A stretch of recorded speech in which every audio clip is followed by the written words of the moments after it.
Hi friends, ఎలా ఉన్నారు? అందరికీ వందనాలు.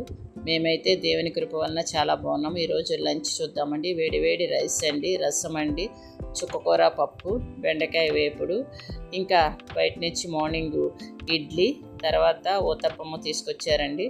ఇంకా సమోసా, చాట్ కూడా స్నాక్గా తీసుకొచ్చారు. మీకు కరువు రానియక ధాన్యమునకు ఆజ్ఞ ఇచ్చి అభివృద్ధి పరచును. చూడండి, జీవితంలో కరువు అనేది కేవలము ఆహార లోపం మాత్రమే కాదు.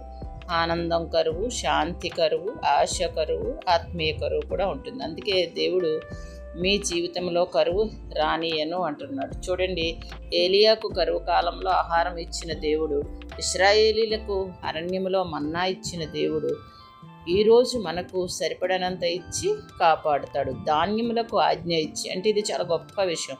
ప్రకృతిని కూడా దేవుడు నియంత్రిస్తాడు. వర్షం పడాలంటే ఆయన ఆజ్ఞ అవసరం, పంట పండాలంటే ఆయన కృప అవసరం. మన కష్టానికి ఫలితం రావాలి అంటే దేవుని ఆశీర్వాదం ఉండాలి.